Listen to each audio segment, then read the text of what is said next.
नमस्ते छात्रों। कक्षा 10वीं के अंतर्गत रीढ़ की हड्डी जगदीश चंद्र माथुर जी के इस पाठ का परिचय हम ऊपरी तौर पर देखने जा रहे हैं। तो रीढ़ की हड्डी के लेखक, यह एकांकिका है पहली, यह ध्यान में रखिए। और लेखक जगदीश चंद्र माथुर जी। रीढ़ की हड्डी यानी देखिए, यह शीर्षक रीढ़ की हड्डी और रीढ़ की हड्डी। रीढ़ यानी कमर, कमर की हड्डी जो है ना, बैकबोन, इसे कहा जाता है रीढ़ की हड्डी। रीढ़ की हड्डी ही नहीं होती, इसलिए रीढ़ की हड्डी भी कहा जाता है हंसते हुए कभी कभार। रीढ़ यानी मराठी में उसे हम कहते हैं अस्वल।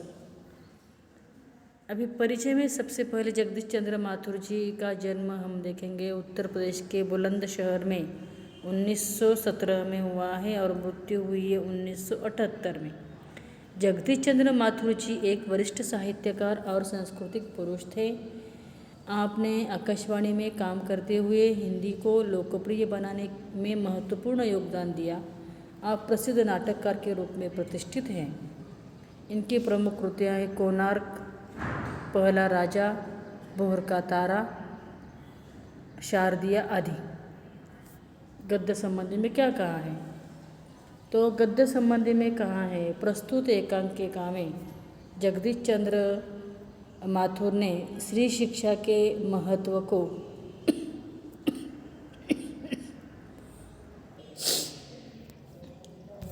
तो छात्रों, गद्य संबंधी के अंतर्गत समाज के दकियानुसी विचारों पर प्रहार करते हुए लेखक ने नारी सम्मान को महत्व प्रदान किया है। यानी नारी का सम्मान होना चाहिए। नारी को किसी भी तरह नीचा स्थान देना, अब यह कानूनन गुनाह भी तो है और संस्कृति के विपरीत भी है। क्योंकि हम देखते हमारी संस्कृति में, महाराष्ट्र के इतिहास में अगर हमने देखा तो राजा छत्रपति शिवाजी महाराज के यहाँ दरबार में और उनके मन में भी स्त्रियों के प्रति कितना आदर था और कितने संस्कार वे रखते थे। तो इस एकांकिका में भी माथुर जी ने हमें उमा सुशिक्षित युवती के द्वारा यह बता दिया है कि किस तरह युवतियाँ अपने विचारों को प्रकट कर सकती है। अगर वह दबा कर रखे तो लोग उन्हें ऐसे ही दबने देते हैं, और फिर जब स्त्रियां या युवतियां आंखें खोलकर, सीना तान कर, गर्दन ऊपर कर, चारों ओर देखकर अपना जीवन जीती होगी, तो ही उसे आसपास के माहौल का पता चलता है।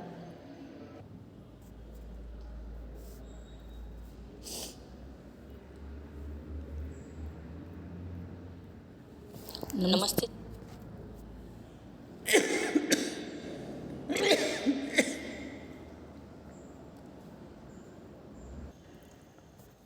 तो यह जो उमा है, उमा पढ़ी लिखी लड़की बताई गई है। रामस्वरूप जो है यह उमा के पिताजी बताए गए हैं ना,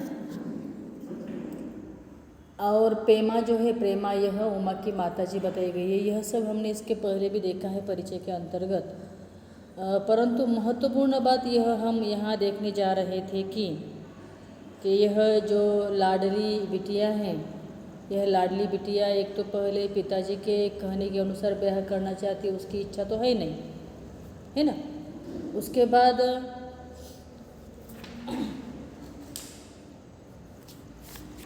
स्त्रियों के विषय में जो विचार बताए गए हैं इस एकांकिका में, यह बिल्कुल पिछड़े हुए विचार है।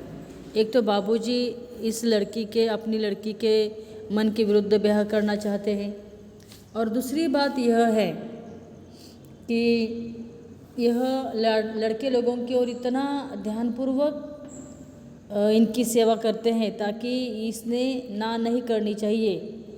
और फिर झूठ बात भी यह लड़के वाले करते हैं कि वह भले ही 1 साल अनुत्तीर्ण हो गया, लेकिन वह कहता है कि 1 आध साल मार्जिन रखता हूँ। और फिर लड़की के पिताजी भी अपनी बिटिया की जो पढ़ाई लिखाई का वर्ष है यह छिपा कर रखते हैं। एसएससी मैट्रिक पास है इतना ही कह देते हैं। और फिर पिताजी बीच बीच में शंकर को सीधा बैठने के लिए कहते हैं। फिर जब यह बैठ जाते हैं तो उस समय और कई बातें हो जाती हैं। यानी यहाँ पर जब लड़के वाले लड़की के घर आते हैं उमा के घर, तो उस समय बैकबोन के बारे में भी लड़के के घर वाले शंकर को बार बार कहते हैं। और फिर लड़के वाले जो लोग जो है यह रामस्वरूप के यहाँ पर आने के बाद चाय वाय के अलावा दूसरी ही बात और तीव्रता से करना चाहते हैं। वह कौन सी है? लेन देन की। और फिर लड़की को देखना चाहते हैं, लेन देन के विषय में कहते हैं, बिजनेस के विषय में विचार करते हैं क्योंकि यह डॉक्टर की पढ़ाई कर रहा है। और फिर इसके बिजनेस के विषय में लड़के वालों के ओर से ही अधिक रुपए लेना चाहते हैं। इसके पीछे यह अर्थ है। लेकिन रामस्वरूप बेचारे यह सचमुच ही राम के समान है, शांत है और अपनी बेटी का शादी ब्याह वे किसी भी हालत में इसी लड़के के साथ करना चाहते हैं। और फिर शादी तय करते समय खूबसूरती की बात आती है। खूबसूरती की बात तो होनी ही चाहिए, निहायत ज़रूरी है। जन्म पत्र की मांग करते हैं। इस तरह इस अनुच्छेद में हमने इस पन्ने पर जन्म पत्र यानी जायचा के विषय में भी पूछा जाता है।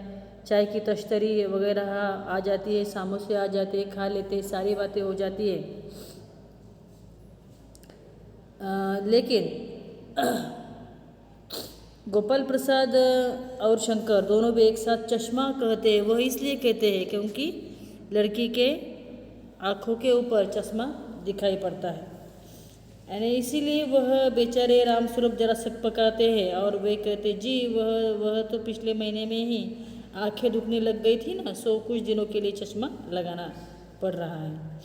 इस तरह वढ़ाई की वजह से नहीं है, इस तरह वे उन्हें कह देते हैं। यानी अपनी लड़की की अपने बिटिया की पढ़ाई वे क्या करना चाहते, छिपाना चाहते, इस तरह है।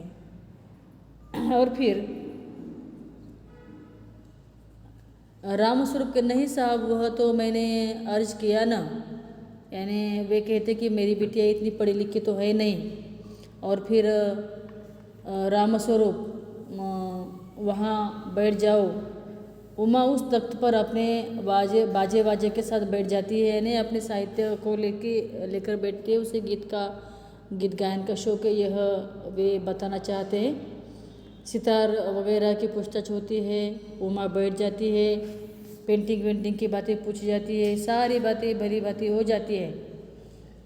लेकिन अंतिम समय में उमा अपने उस देखने के लिए आए हुए लड़के को आखिर इस बात का एहसास कराती ही है कि तुम किस तरह के किस किस्म के लड़के हो, कॉलेज में आकर तुम क्या क्या करते थे, ये सारी बातें मुझे पता है। और वह उन प्रसंगों का परिचय भी देती है, जैसे कि लड़कियों के हॉस्टल के आसपास फिरते थे उस समय तुम्हें किस तरह बेइज्जती से तुम्हारी बेइज्जती की गई थी, यह भी उमा पहचान करा कर दे देती है। यानी उस लड़के के कैरेक्टर को वह परिचय करा कर देती है कि उसके घर वालों के सामने भी और अपने पिताजी को भी यह कह देती है। इस तरह वह इस उमा को इनकार कर देते हैं। उमा भी उन्हें कहती है हाँ जाइए ज़रूर चले जाइए, लेकिन घर जाकर यह भी देख लीजिए कि तुम्हारे बेटे का बैकबोन सही है या कहीं पर हड्डी है या नहीं, या टेढ़ी हो चुकी है, यह देखने के लिए कहती है। इस तरह वह चले जाने को है, लेकिन छोटे कोष्ठक के अंतर्गत यह अंत में बताया गया है कि बाबू गोपाल प्रसाद के चेहरे पर बेबसी का गुस्सा है और उनके लड़के के रुलासपन दोनों बाहर चले जाते हैं। उमा सहसा चुप हो जाती है। इस तरह का यह पाठ समाप्त कर दिया गया है। थोड़ा बहुत ऊपरी तौर पर चर्चा के अंतर्गत हमने इस पाठ के विषय में कुछ देखा है, और तुम इस पाठ के अन्य भागों का वाचन कर सकते हो, संपूर्ण एकांकिका पढ़ सकते हो। प्रकट वाचन आरोह अवरोह के अनुसार कल किया जाएगा। तब तक के लिए हम रुक जाते हैं। वाचन कीजिए, घर पर रहो, सुरक्षित रहो। धन्यवाद।